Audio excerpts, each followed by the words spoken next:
Hello, and welcome to Controversies in Church History, the podcast that takes you into the most important, interesting, but controversial events in the history of the Roman Catholic Church.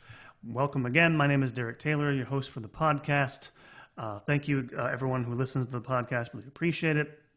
If you're listening for the first time, welcome. I hope you enjoy the podcast. If you want to find out more about the podcast, you can go to our website. It's churchcontroversies.com. Had some more explanation about who I am, links to other things, links to my writings in Crisis Magazine and other places. I also find us social media, Facebook, YouTube. I'm on Twitter, usually posting meaningless things occasionally. I don't do a whole lot there, but I have an account for the podcast, as well as those are the main ones. But go like our Facebook page if you would. Subscribe on YouTube. I post the podcast there. I'm trying to increase the members there. It's growing slightly on there, but let people know about the podcast if you like it. We're hosted by Spotify. You can find us on Apple Podcast, Castbox, Google Play, all these other Google Podcasts, all these other places should be there. We are free. All these are free. You can, if you want, become a patron of the podcast. We have a Patreon page. Just if you want, it basically gives you early access. I'm going to start doing some more special episodes for patrons. And by the way, thank you to our two new patrons. This is the first podcast since we got two of them. Kevin Hogarty of Kansas City, my former home, and Spencer Hess. I want to thank you guys for contributing. Very humbled by it, blessed by it. Hopefully it'll be worth your while. If you want to do that, again, not necessary, but appreciate it. It does help grease the wheels. And you can find the podcast pretty much anywhere. If you do that, if you go to Patreon and do that, you'll get stuff sooner. Couple weeks, a few days actually, maybe you'll be getting another podcast become available to everybody. Usually drop them earlier for patrons. Done a couple of special episodes for patrons only. Trying to line up interviews. It's coming. The interviews will come, and I swear to God we'll do a live stream at some point. I'm trying to get a friend of mine to go to this with me who's an apologist. I'm not an apologist, but it might be helpful to have somebody like that on here. But we'll do that soon as well. So I'm trying to reach out to you guys a little bit more. Again, thank everyone for listening. Appreciate it. So this is a new episode. This is a newish episode. I'm not sure. I think I'm going to leave this up here. I think it is kind of a new version of an old episode, and I have been re-recording older episodes where the sound quality wasn't good because I was giving them as informal talks instead of reporting them as a podcast originally. And this episode, I've given a different title. It's a similar topic. I've called it Galileo's Ghost, the trial of Galileo and the myth of expertise, or the modern myth of expertise, I should say.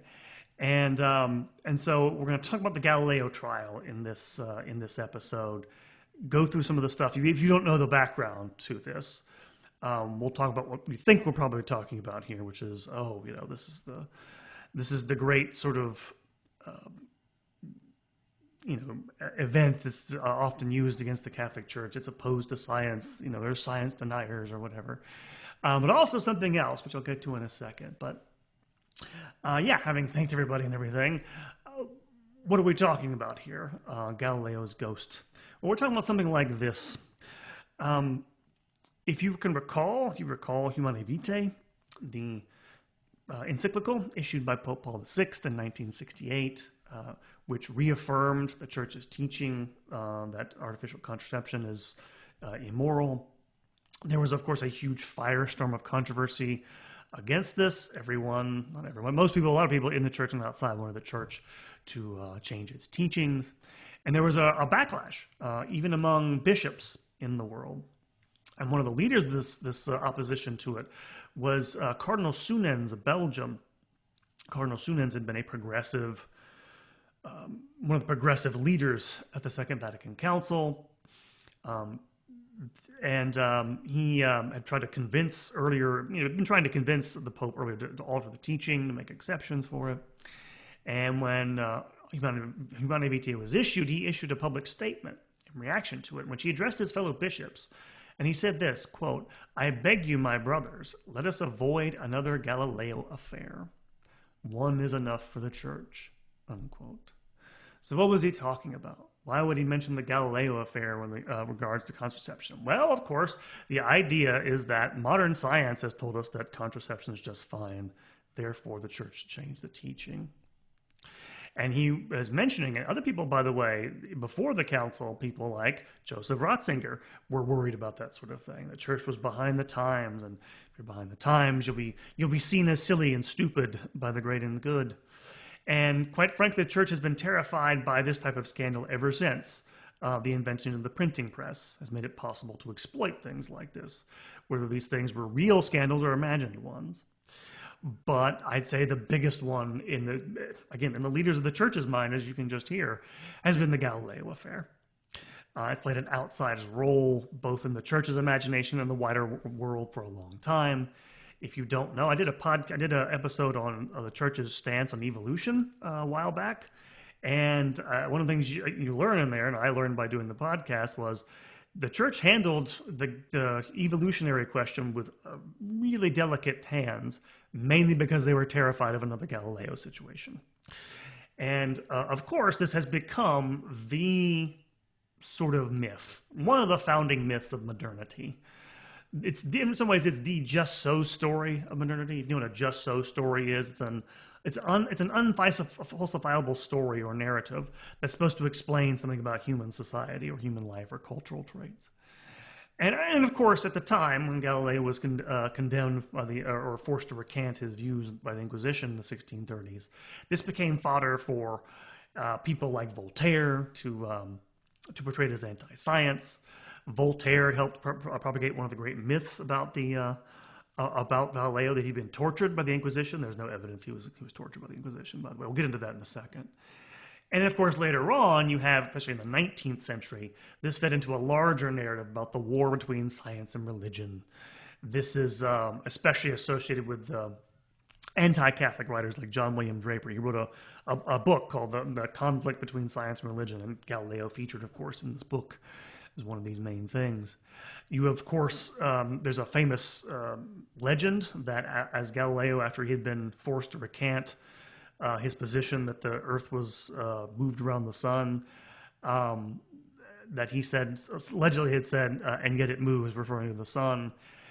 This was never mentioned at the time. That story, that legend is first repeated in 1757 by an Italian writer named Giuseppe Baretti.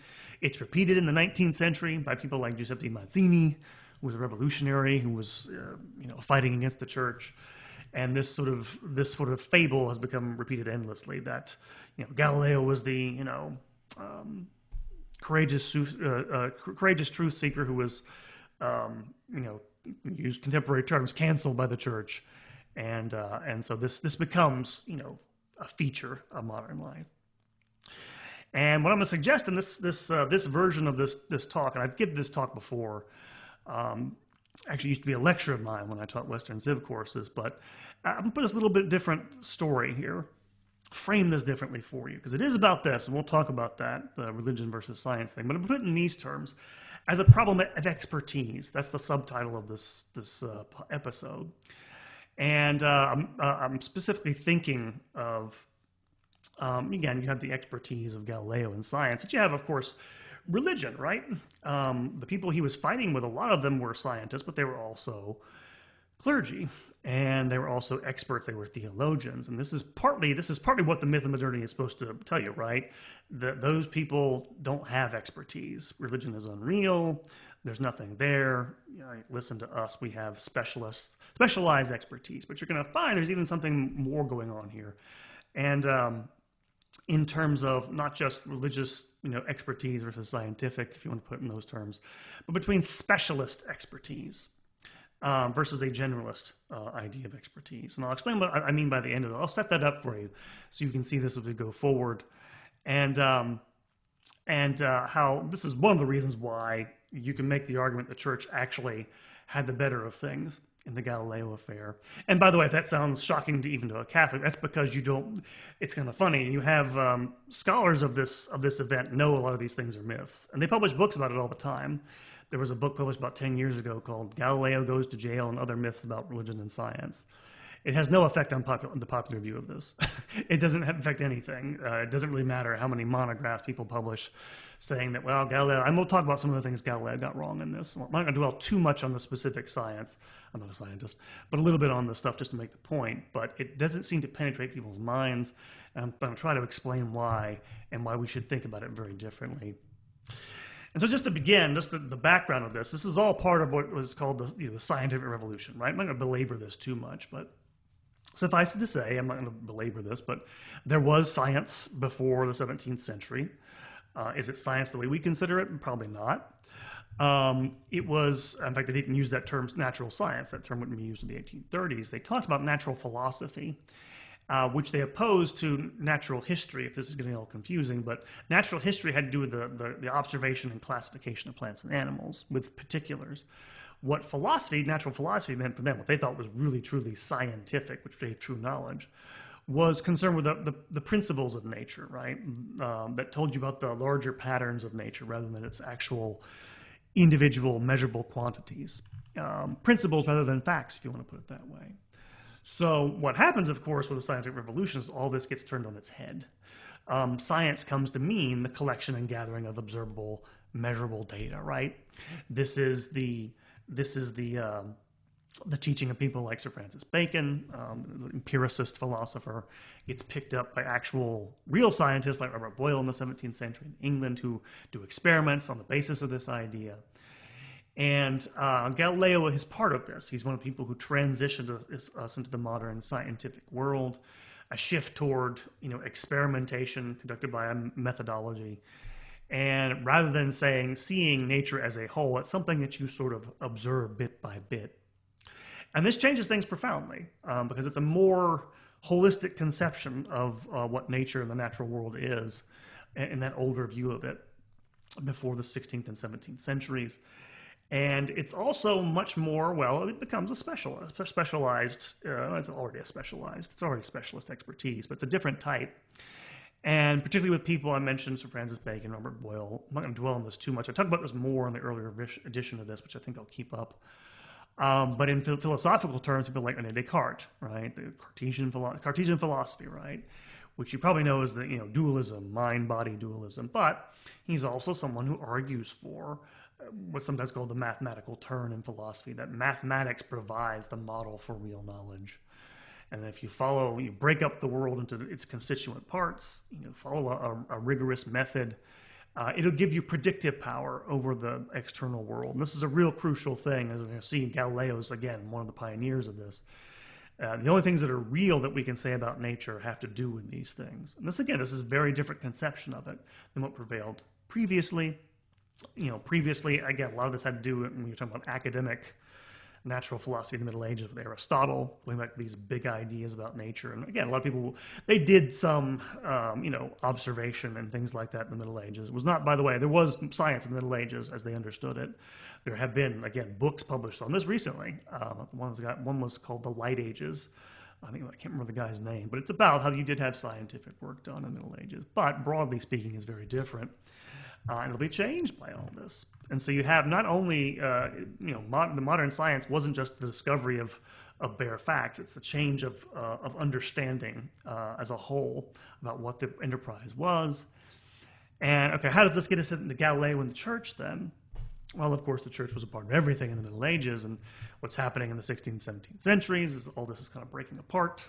There's the Reformation. There's the Catholic response to that, the Counter-Reformation, the Catholic Reformation, where the church is reformed. They become much more militant about defending its authority. This is a part of the story. There's, of course, the discovery of new knowledge, the discovery of the Americas, and all these other things. Taking us beyond ancient boundaries of knowledge coming from the ancient world. And of course, during all this, while this is going on, while Galileo is interrogated by the Inquisition, the 30 Years' War is going on, which is a sort of war, for the soul of Europe in some way. So you have all these things calling things into question, which influences all this and influences the way the church sees things, because they see the entire world under attack as they understand it. And so to understand why they might have different concerns than Galileo is an important thing to think in those terms. Again, I won't belabor that. Talked about it more in an earlier version of this. So what about the actual debate? What about the whole idea of heliocentrism versus geocentrism? Again, you say the word geocentrism, it sends giggles to your mouth, right? It's so ridiculous. Nobody believes that. It's hard to get back into that mindset because in the 16th century, that was the de facto worldview. And that worldview had sufficed for a long, long time for people in Western Europe. The Ptolemaic worldview, the idea that the Earth is located at the center of the universe and it's static, doesn't move. The rest of the planets move around it, including the sun. And again, Ptolemy was a geometer, an astronomer who lived in Alexandria in Egypt in the 2nd century AD. Most of these ideas descend from him. They're based on the physics of Aristotle, though. And in Aristotle, he thought that, unlike in our modern understanding, we understand all matter to be sort of one thing. There were different types of material, according to him. He separated the sublunar world, that is the Earth, from the superlunar world, the heavens. And according to Aristotle, the heavens were made up of a special material, which differed from the material that Earth was made of. The material was lighter and stronger in the heavens. The stuff on Earth, by the way, was garbage. I should mention that. There's, again, another myth that, man thought he was the center of the universe because he was so good, and that's why his physical view of the physical universe put the Earth at the center. It's the opposite. The Earth was made of heavy, gross stuff that all fell to the bottom. And so it's kind of the opposite. Again, another one of these little myths here. And but in the main feature of this matter, as Aristotle had it, was its circular motion, and all the stars, by their nature, moved in circles.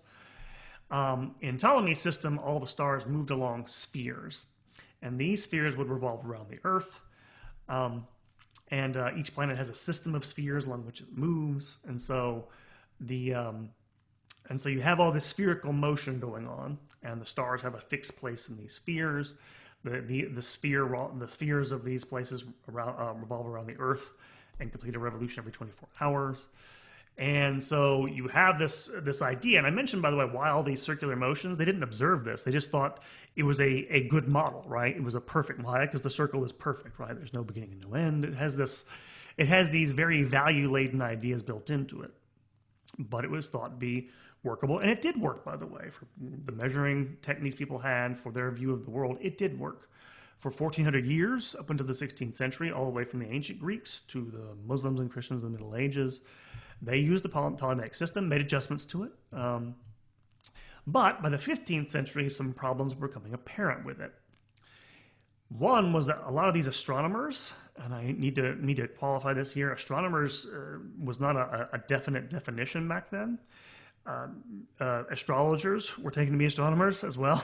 Mathematicians, if they had any knowledge of mathematics, they would be considered to be astronomers. None of them could agree, for example, on the order of the planets. Which ones were farther from the Earth and the Sun, and all those other sorts of things. So the clash of opinions. But the major one for our purposes, which drew the attention of early people we think as being, modern scientists, was that it became difficult over time to square the motion of the planets with one of the basic premises of Aristotelian physics, which was that the planets move in a uniform way. Their motion is uniform along a fixed radius at a stable distance from the center of their motion. In other words, they don't move farther away. They stay exactly the same. It's static. And Ptolemy had come up with a solution for this called equants. An equant is an imaginary point from which a planet can be seen to move uniformly. In other words, our reason why they look like these planets aren't moving in the right way, or their distance, because of our lack of a proper vantage point.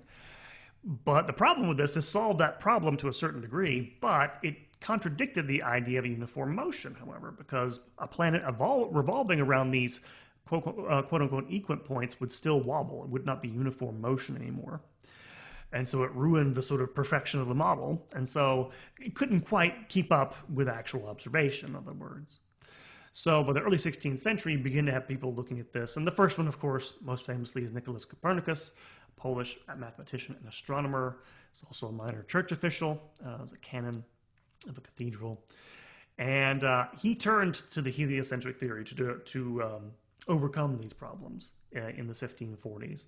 The idea that the sun is static and the Earth moves around it, it's the one we have today to solve these problems.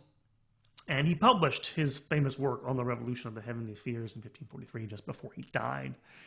And this work is important. One of the things to note about his work is that it didn't really focus on the Bible at all, something that will become central with Galileo. He didn't really need to. Like, if you wanted to explain why, why the Bible literally didn't pick the heavens moving this way, you could just take, an allegorical reading of those passages in Scripture that seem to say that. The Christian Church had long had that available to it as an explanation for why it didn't match up with scientific theories. What he focused on, however, was what was essentially the Aristotelian orthodoxy among early modern natural philosophers. That was what he was trying to get beyond. And in fact, he really couldn't prove his point at that point. Totally, he couldn't eliminate all the other options, but he did provide a single method for calculating the order of the planets and their distance from the sun. And the problem that it raised is, basically, to do that, you'd have to ditch the entire Aristotelian philosophy on which all previous astronomy was based. This is the reason why, by the way, Copernicus' ideas weren't immediately accepted. It would mean throwing out everything people had already done, more or less. But he could, as he did, appeal to the simplicity and the harmoniousness of his model. It seemed to be fit together perfectly, right? Seems to make sense of things better. Later on, of course, there were other astronomers who took this up. Tycho Brahe was a Danish astronomer who, among other things, he observed from his laboratory in Denmark, Uraniborg. He made observations on a comet and a nova in the 1570s. And this was important, right? Because why? Comets and novas move. And of course, this contradicts the idea that the heavenly spheres are static and immutable.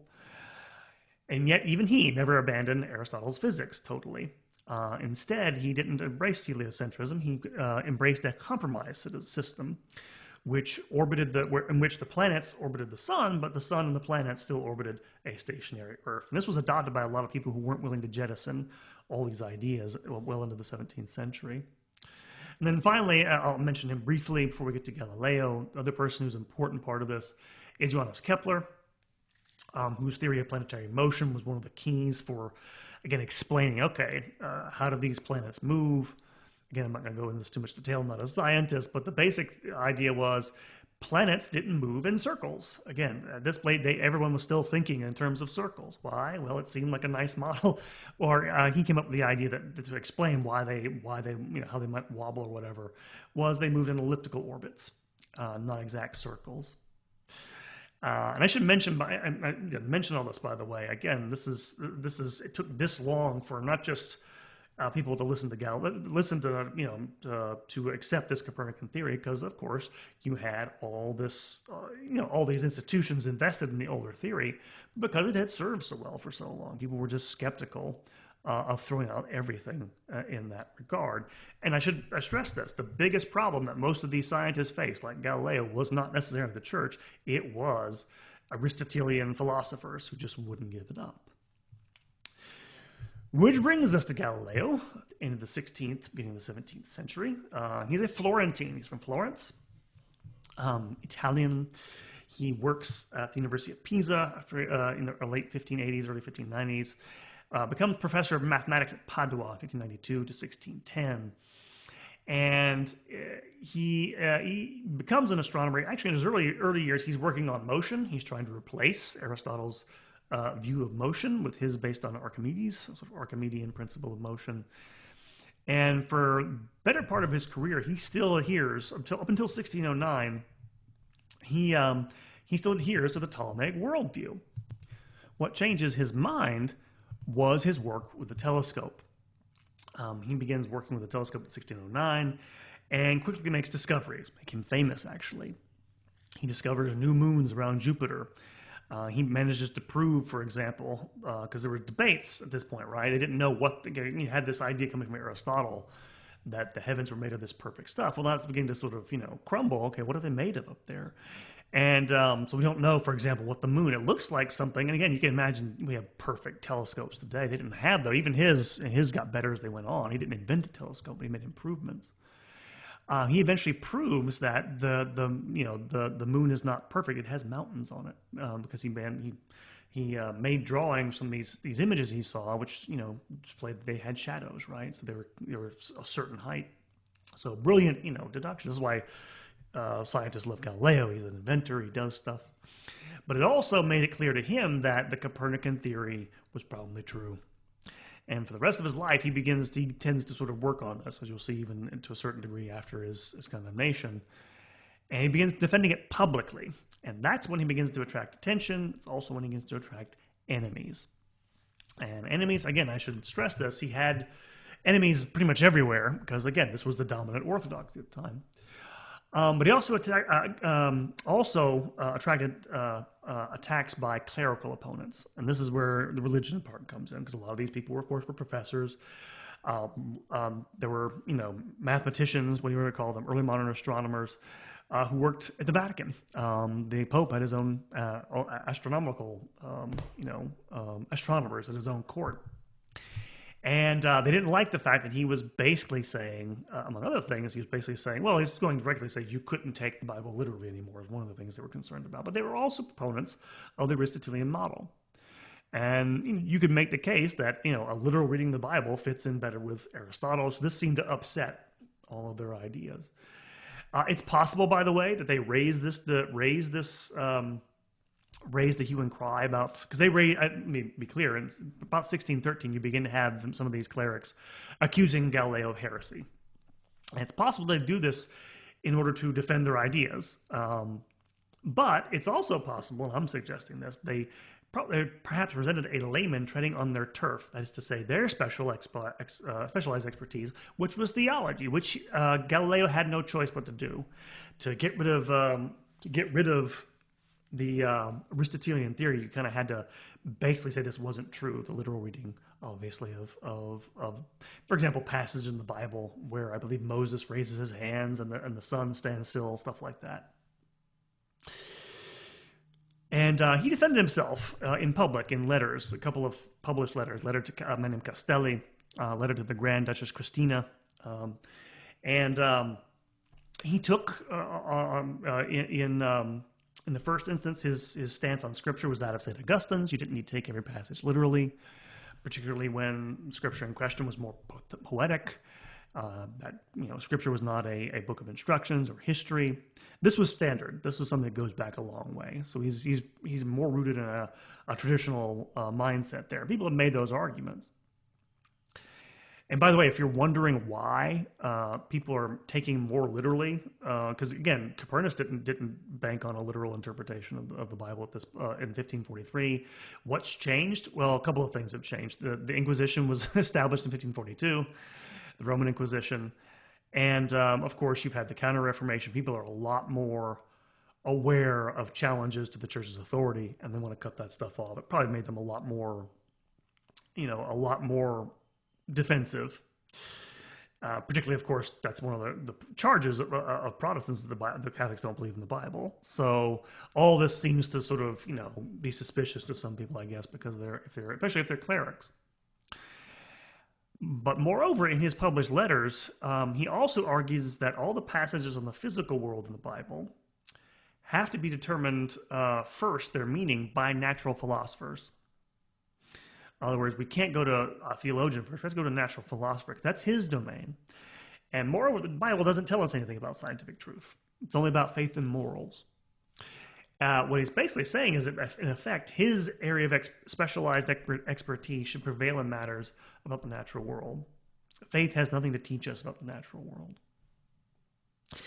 And the attacks on Galileo were severe. This was pretty knockdown, drag out. I think there's a lot at stake here, right? People have vested their whole lives in the Ptolemaic system. They don't like seeing it attacked. And he gave as good as he got. I should mention this. If his critics accused him of heresy, however honestly or dishonestly, he accused them of using religion as a shield for bad arguments. I don't know if that's true or not. I don't think it's true. It doesn't sound like it's true of most of them. I think they were actually genuinely worried. It also, of course, was self-serving. But hey, those two things don't necessarily have to be something that offends both your personal interest, but also the interest of the institution you've dedicated your life to. They tend to go together pretty naturally. So, and again, this things happen. We've had these type of polemics. You wonder about the motivations of people. But in 1615, things took a turn when a Dominican friar actually accused Galileo formally to the Inquisition. So in 1616, he was forced to go there and to and defend himself. And he had been defending himself in print. And I should mention, by the way, it's not as if people automatically, all the science, again, most of the scientists disagreed with him, actually. And there was a big debate about this. It wasn't like it was automatically every scientist was on his side.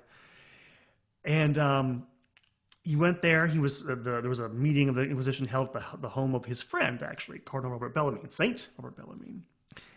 And he apparently intervened enough to get them to, not formally condemn him or anything.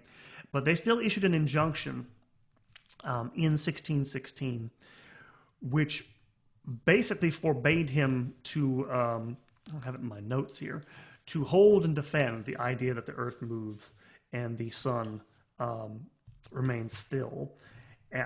I'll read the actual quote from you. This is from the injunction of the Holy Office of the Inquisition, 1616. To abandon completely the above-mentioned opinion that the sun stands still at the center of the world and the earth moves, and henceforth not to hold, teach, or defend in any way whatsoever, either orally or in written, or defend it in any way whatever, either orally or in writing. Otherwise, they would start proceedings against him. And he agreed to this. Doesn't mean he couldn't defend it as a hypothesis. He could talk about it. He couldn't defend it directly. And in fact, they actually issued a decree banning. There was a guy named Foscarini who wrote a book or a pamphlet defending the Galilean system. It was condemned. And they actually ordered the suspension and rewriting of Copernicus's book to reflect all this. Did the Index of Prohibited Books, which was another invention of the Counter-Reformation. But Galileo was, he was being attacked by all these people. He actually got Bellarmine to give him a certificate, which basically declared that he had not been required to recant any of his views. He hadn't been made to perform any penances. Basically cleared him of being any suspicion of heresy or anything like that. And he had it in writing. He actually, we'll see, he produces this at his other trial in the 1630s. And so he cannot defend it now. He's still working on it in private. And he does take a slightly different tack. He begins doing things, talking about things like comets. Why would we talk about comets? Because again, comets are, they prove that the heavens move, obviously. And he wrote a book in 1623 called The Assayer, in which he makes some real, again, these are claims that are really bound up with the scientific revolution, and in which he famously proclaimed that nature had to be seen in terms of primary qualities. What are primary qualities? Primary qualities are things that can be measured mathematically, quantitatively. Basically, anything else beside those things aren't really real in terms of being something in the world out there. I'll read a passage. This is a passage from The Assayer. If something, quote, is white or red, bitter or sweet, noisy or quiet, and pleasantly or unpleasantly smelling, etc., etc., these tastes, colors, odors are nothing but empty names. Rather, they inhere only in the sensitive body, such that if one removes the animal, then all these qualities are taken away and annihilated. In other words, secondary qualities like color, like taste, all these other sorts of things are secondary. They're not real. They're just things that we perceive, right? They're subjective, if you like. But the only things that are objective, to put it in those terms, are the mathematical measurements you make of these things. This is very crucial. He says, another famous passage, that that nature, quote, is written in mathematical language, and its characters are triangles, circles, and other geometrical figures. Without these, it is humanly impossible to understand a word of it. He means the book of nature. It's a phrase people used back then. And one wanders around pointlessly in a dark labyrinth. Only these can be the proper subject of scientific knowledge about the natural world. And this is one of the key things here. It's also a key to his claim to authority, because he's claiming to be an expert on this stuff. That same year it came out, his book. It was opposed, but it was also well received. It was well received, particularly by one of his friends in the Curia, a guy named Cardinal Maffeo Barberini, who then a supporter of his, encouraged him to continue his work. He had opposed his condemnation in 1616. Maffeo Barberini in 1623 was elected as Pope Urban VIII, and Galileo had an audience with him in 1623. And in that audience, the Pope, Urban VIII, personally gave Galileo permission to discuss the Copernican system in his book, with the only caveat he could only discuss it as a hypothesis and not to advocate heliocentrism. And he'd been working on a book, and he told him this. And he would produce one about 10 years later, in 1632, the dialogue concerning the two chief world systems. He means the Ptolemaic and the Copernican. And this is where things went awry. Whether in the book it's presented as a dialogue between a guy named Salviati, who's an old acquaintance of Galileo's, and someone named Simplicius. And the defender of, well, this is partly what's at issue here, but the person who's discussing and who clearly favors the Copernican system is Salviati. The person who favors the Ptolemaic view is Simplicius, and this is a problem for several reasons. One, Simplicius is a Latin name, kind of means a fool or foolish, and Simplicius is kind of made to seem kind of dumb in the dialogue. He's someone, Simplicius, who in the course of the dialogue contradicts himself. He's caught up in his own errors, kind of comes across as a fool. And critics of his began to claim he was doing this to advocate for the Copernican system. To make matters worse, and this is something I still don't understand, but no one's explained to my satisfaction, is that he actually put the words of Urban VIII into the mouth of this dialogue figure, Simplicius. Urban VIII had written a book on this, or written on this anyway. He favored the Aristotelian system. He was still, in that mode. A lot of people were, as I mentioned before. And for whatever reason, he put words from his works in the mouth of the people, of the character, who clearly, whatever his intention, got the worst of it. He clearly did that. And most historians agree that Galileo didn't do this out of malice, but he felt blindsided both by the Pope's reaction and the general reaction to his book. However, the Pope did not take this very well, and he alienated his biggest supporter, effectively, in the Curia. And in 1632, he was called to Rome to defend his writings, which he went to, by the way, willingly. He wasn't forced to do that. And so he stands trial in 1633, and he goes to Rome, and he denies that he had publicly supported the proposition that heliocentrism was true. And in response to this, if you recall, back in 1616, they'd given him an injunction not to defend the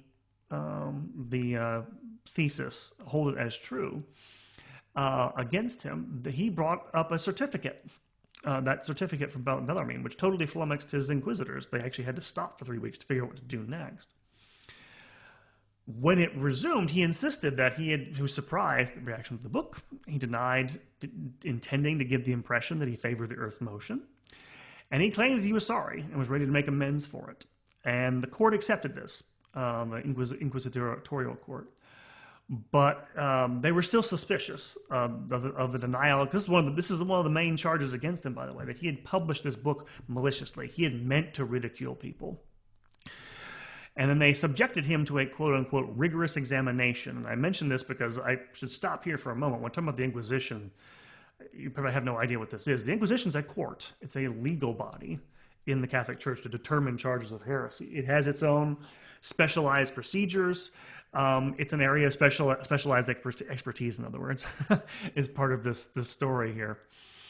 And I mention that because we'll get to this in a moment, the sentence against him mentions he was subjected to a rigorous examination.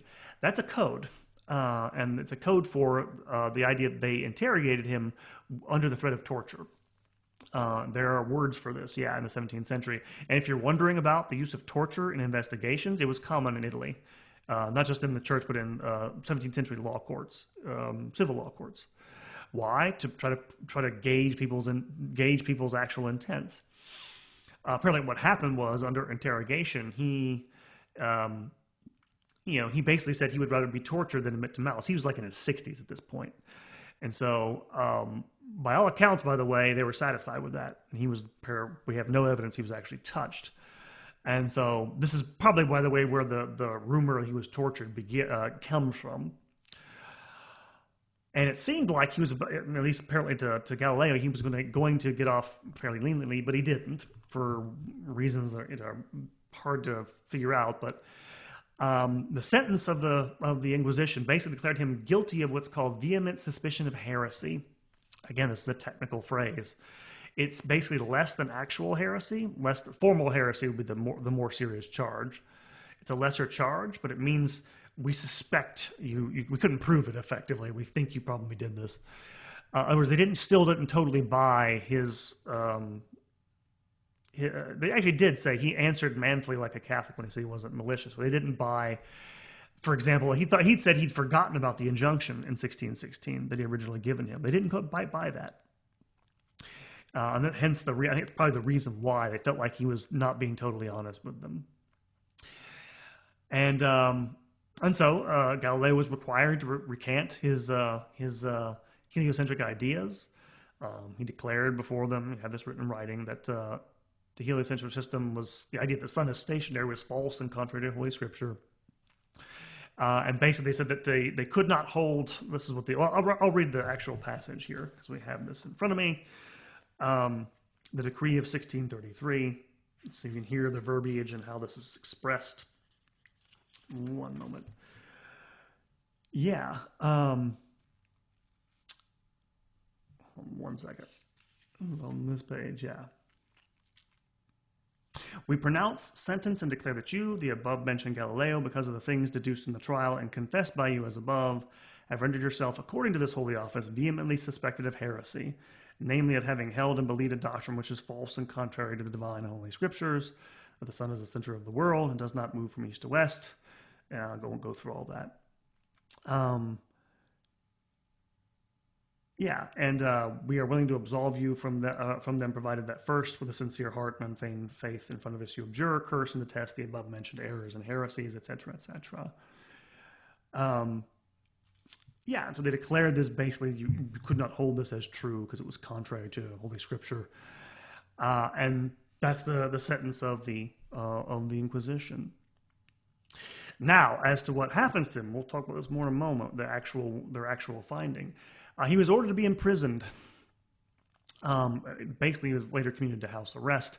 He spent his imprisonment with a friendly bishop, a friendly cardinal named Piccolomini, the Archbishop of Siena, and I think like 3 months. And then after that, he was allowed to return to his own villa near Florence, where he spent the remainder of his life under house arrest, where people could basically come and go as they pleased. He really wasn't, again, imprisoned in any meaningful sense. He still wrote books. He published the book called The Two New Sciences. It summarized some of the work he'd done 40 years earlier. And so, again, he wasn't allowed to publish on the geocentric theory thereafter. And so one of the things I want to talk about here is, okay, by the way, there was still no agreement among scientists after his condemnation. And the reason why is because Galileo couldn't really prove his point. He couldn't mathematically prove, for example, that the sun was stationary. One of the things that he thought was real is because he had a better model for this. One of the things you have to remember about this in the 17th century is that a lot of things he was arguing, they really weren't, they kind of contradicted common sense. Earlier in 1615, when he was arguing this point in earlier writings, his friend Bellarmine made this point, is that basically it looks like, and a lot of Aristotelian philosophers mentioned this as well, if you didn't know better, like it would look like the sun is moving across the heavens. That's what it looks like to your naked eye. You have to be trained to understand otherwise. And of course, he was not banking, by the way, on observation. He was banking on mathematics. And that's why he came up with a lot of ideas that, again, it's probably one of the reasons why people weren't convinced by his defense of Copernicus was he came up with ancillary reasons that weren't very good. The most famous one's his theory of the tides. He was trying to, prove that the Earth moved, right? So how do you do that? He basically said, well, it's the motion of the Earth turning on its axis that caused the tides. The idea was that the tides, it moves around and it sort of sloshes like it's in a pan or something. The oceans, and the problem with this was obvious. Is that pretty much everybody pointed this out to him, was that If that's the case, then it'd only be one tide because, of course, the Earth turns on its axis once every 24 hours. The problem, as any sort of, illiterate sailor could tell you, is there are two tides. There are one tides every, two tides every, two tides essentially. And despite this, he doubled down on it. He refused to believe it, partly because he actually said that the influence of the moon, which is actually the real cause of the tides, sounded like occult forces. In other words, it's something you couldn't mathematically prove, so it wasn't, something he didn't believe. And the funny thing is, this couldn't be proved until the 19th century, mathematically speaking. What could be proved, the person who actually did prove this mathematically was not Galileo and did end the debate on this, was Sir Isaac Newton. He's the one who brought together the ideas of Kepler, of Galileo, and his Principia Mathematica in 1687 put to rest this idea of a static universe, of a static heavens, effectively, and proved that. But it took, and by the way, I'm not sure how many people actually read the Principia Mathematica and could understand it in the 17th century, even today. It's a book full of, abstruse mathematics, but my point is, it's not as if, Galileo was immediately proven right in his time frame. In fact, he really couldn't be. It took time. And this is the thing to note about the progress of science. It takes time normally. It doesn't happen to hand. He was proved right in the end, but that happens sometimes. And you can make the argument, by the way, well, I'll get this in a second, about the actual debate. We'll talk about the larger implications in a second, but you can make the debate that the church was actually right in some ways. We'll get to that in a moment. Of course, this has been hung around the church's neck ever since. And by the way, it is true that Catholic scientists did stay away from astronomy because of this. It's true. They didn't stay away from other areas. They contributed in other areas like biology in the 17th and 18th century. It's not really true that it sort of totally deadened scientific work in the church. Again, in some ways it did, and I'd say it wouldn't. And of course, famously, John Paul II issued an apology to Galileo on behalf of the church, which, again, didn't really do any good because it's not really about that. The people who hate the church don't care how often you apologize. They just want you to submit and give up your beliefs. But one of the reasons, by the way, if you're wondering why this myth that he was imprisoned, why this myth that he was tortured, endured, is partly because of the secrecy of the Inquisition. Urban VIII made sure he publicized the verdict of the Inquisition. He wanted people to know not to cross that line anymore, and he did that. But the records of the trials themselves weren't widely available till the late 19th century. Because, of course, the Inquisition's a law court, has these very secretive rules. It contributed to that myth, in other words, because of the nature of all this. So, that's in brief the Galileo affair. So, okay, why isn't the church to blame about all this? Why was this a good thing? Why wasn't this why aren't we condemning the church? Why is that not appropriate? Well, first thing I'll say here is I think we can say the Pope overreacted to Galileo a little bit. Probably seemed personally offended too much, and probably went a little bit overboard. I think that's fairly safe to say. Urban VIII was a good pope for the most part. Had a real problem with nepotism, but otherwise a good pope. I think you can say, the political response to this, wasn't the best. But more than that, you can make the argument that the church was actually right to, not necessarily to condemn Galileo, but to say, basically, he shouldn't teach that theory as true. Why? It hadn't been proved. And the church was right that it hadn't been proved at that point. In fact, just to read something from you, this is a letter that Robert Bellarmine wrote, a famous letter to a Carmelite named Foscarini. The guy was a supporter of Galileo. It was 1615. This is before this all blows up. But he was kind of skeptical of Galileo's theory, and he has this to say about it. He said, this is Bellarmine talking about the theory of Copernican theory. I say that if there were a true demonstration that the sun is at the center of the world and the earth is in the third heaven, and that the sun does not circle the earth, but the earth circles the sun, then one would have to proceed with great care in explaining the scriptures that appear contrary, and say rather that we do not understand them than that what is demonstrated is false. But I will not believe that there is such a demonstration until it is shown me. Nor is it the same to demonstrate that by assuming the sun to be at the center and the earth in heaven, one can save the appearances, and to demonstrate that in truth the sun is at the center and the earth is in the heaven. For I believe that the first demonstration may be available. I have great doubts about the second. In any case, one must not abandon the Holy Scripture as interpreted by the Holy Fathers. The point was, he says Galileo hadn't really demonstrated it. And in fact, that's actually true. What he had was a better model. And that's true, he did. His model, the geocentric model, the Copernican model was better. And it turned out to be true later on. But he really couldn't demonstrate it at the time. And you could make the case that people like Bellarmine were more, properly skeptical about its truth than Galileo. Galileo went too far. He went beyond the scientific consensus, really. And there was, again, the conflict of this didn't end with his condemnation. Ended with Newton, as I mentioned before. But even beyond that, and again, you have, and again, I mentioned this before, there's also this conflict of expertise going on, right? That the churches seems to be kind of, actually the theologians seem to be kind of wanting to defend their turf, right?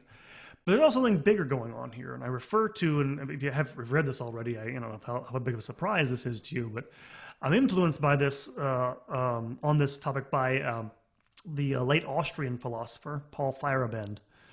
And Feyerabend was was agnostic, but he was a philosopher of science. And he saw the Galileo affair as a conflict, not between religious, expertise and scientific expertise, but between specialist expertise and generalist expertise. That is to say, someone who has new ideas, specialized knowledge, versus people who their role is to see how this new knowledge relates to the whole of society, what impact it might have on all society. And he sees he wrote a brief essay you can find on the internet, it's called Galileo and the Tyranny of Truth, that these experts who make these claims that, well, our expertise demands that we sort of reshape society to fit these new findings, should take a back seat to people whose responsibility is for the whole of society and not merely for this one limited area of expertise. I'm going to read you a little bit of Feyerabend's essay. It's a good one here. This is him talking about, because he basically says Galileo is the first type of expert. The church takes a position that was similar to his second view, the generalist idea of expertise. This is what he says. Quote, astronomical knowledge, according to the church, was important and was actively pursued by some of its members. But the models which the astronomers produced could not be related to reality without further considerations. This very point was made in the first part of a famous letter Cardinal Bellarmine wrote to Paolo Antonio Foscarini, a Carmelite monk from Naples, who had inquired about the reality of the Copernican system. Bellarmine writes, this is the same letter I read from, he says, it seems to me, your reverence and Signor Galileo act prudently when you content yourselves with speaking hypothetically and not absolutely. To say that on the supposition of the Earth's movement and the Sun's quiescence, all the celestial appearances are explained better by the theory of eccentrics and epicycles is to speak with excellent good sense and to run no risk whatever. Such a manner of speaking is enough for a mathematician. But to affirm that the sun, and in very truth, is at the center of the universe and only rotates on its axis without going from east to west is a very dangerous attitude, and one calculated not only to arouse all scholastic philosophers and theologians, but also to injure our holy faith by contradicting the scriptures. Unquote. Feyerabend goes on, in modern terms, astronomers may assert that one model has predictive advantages over another model, but they are mistaken when they assert that the model is, therefore, a faithful image of reality. This sensible principle is part and parcel of modern science. Approximations are commonplaces in the sciences. They are used because they facilitate calculations in a restricted domain. Their symmetry properties frequently differ from those of the underlying theory. Hence, if the theory is assumed to correspond to reality, the approximations cannot correspond to reality in the same sense. Also, many theories are developed as steps toward a more satisfactory but as a yet unknown view. They may be successful, but the very purposes for which they are introduced forbids us to draw realistic consequences from them. Even a formally perfect theory with surprising predictive power may fail when regarded as a direct expression of reality, unquote. And that last part's the big thing I want to mention there, is that scientists whose models are very elegant. They give us, some sort of, ability to predict certain things about nature, don't provide direct access to reality, ever. They're just models. And the reason why they don't, by the way, is because specialized expertise is specialized.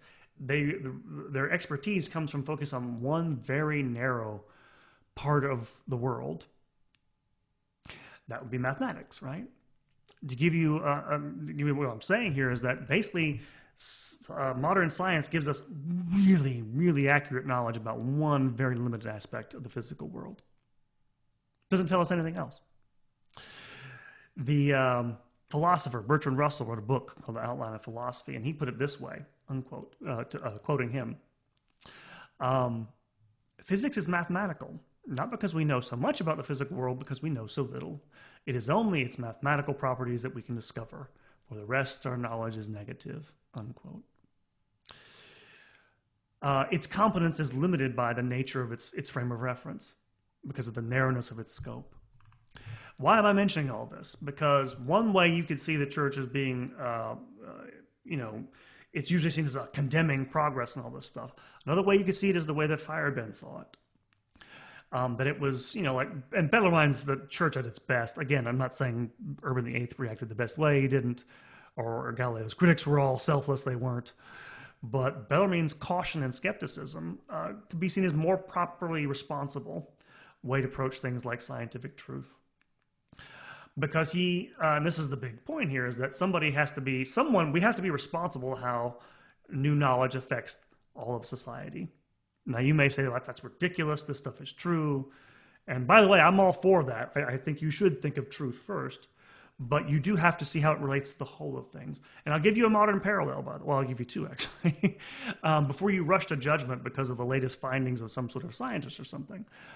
One very touchy subject is that of the issue of genetics and intelligence. This is the idea that intelligence is heritable and inheritable by different groups of humans, that is, by race. This is a very, very, very explosive topic for obvious reasons.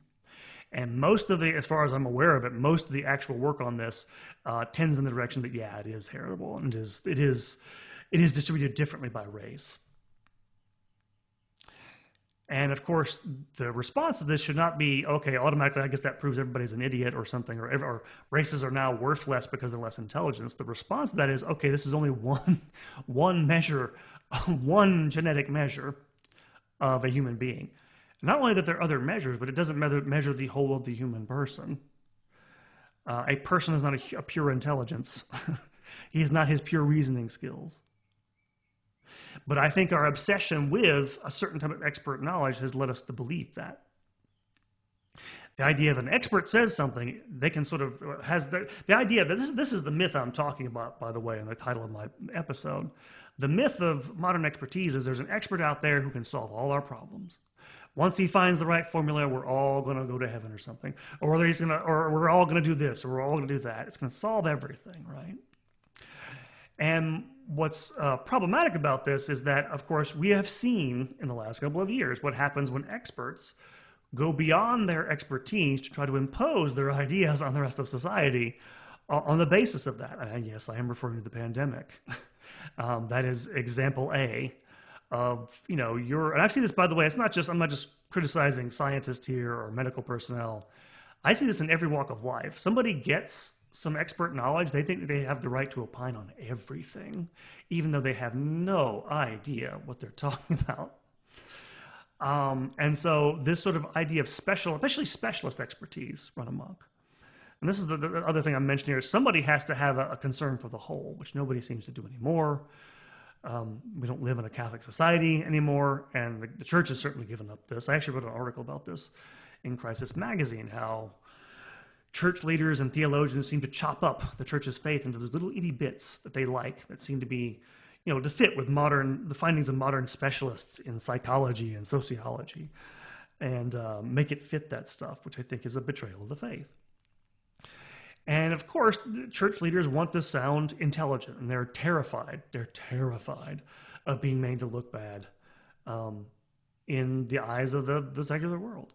And so that's why we come back to bring it back to the end of this with the myth of Galileo, is that Galileo is the archetypal sort of specialized expert. And I think it's something, people in the church should think about more here, right? And again, you can go on, people they read this backwards. Like, it wasn't clear Galileo was right in 1633. Doesn't mean they should go around condemning people like that or doing things. Again, they didn't do a whole lot, really. But it means that their caution, their defense of the faith, and again, they jumped the gun. There are other ways of interpreting Scripture, but they weren't just thinking about that. They were thinking about how a literal interpretation of the Bible and casting doubt on it would affect everything else, not just the people, the Aristotelians who were banking on that to support theories, but also the common people. I think they were genuinely concerned about that, and someone should be, right? It may be very well true that people's intelligence differs by genetic inheritance, by race. Somebody has to be responsible for making sure that's not abused. That's the whole purpose of it. And given the context of the time, I think the church had a lot of reason to be worried about that. It's also why we, in the modern world, again, this is hard for people. Again, history is not really much of a sort of specialized occupation in a lot of ways, but I have a PhD, I have that in my background. I think people have learned to be, skeptical of this. And I'm not saying specialized expertise is bad. Science is definitely not bad. It's definitely good. I'm not saying you shouldn't be a valued part of society, but I think it has gone way too far in the other direction. They have way too much influence. They have way too much, power. And I don't think they should have that much. There's a reason why their specialized expertise shouldn't be given that.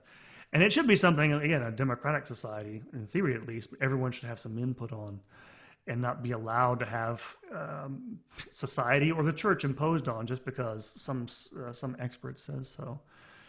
And despite the fact that I admire Galileo, I've come to see that in some ways what he represents and what the modern world represents is a little bit of it's an imbalance, right? Nobody thinks about in terms of the whole of society. And I think that's probably a real problem, not just for society, but for the church itself. Anyway, that is this version of this talk on Galileo, his trial, his condemnation. I hope you enjoyed it. I hope you got something out of it. I hope you learned to think a little bit differently by listening to this. Again, if you like the podcast, please tell some people about it. Tell a friend. Go subscribe on Spotify for podcasters, Apple Podcast, Google Podcast, wherever you listen. Go like us on Facebook. Go to YouTube and subscribe there. You can also find us again on the web, churchcontroversies.com. And yes, if you'd like to become a patron, you can go to Patreon. We have a Patreon account, but mostly just to help spread the word. It will help me very much. And next episode will drop fairly soon for patrons. That'll be the next episode in our series on Latinization. And the next one for everybody will probably be another week, or a couple weeks actually. And that will be, I've been promising this one. This is the one on the Pearson Integrated Humanities program. It's coming. I've just been busy. So, but be on the lookout for that stuff. And thank you everyone for listening again. God bless you all. Have a great week. And you'll be hearing from me soon. Take care.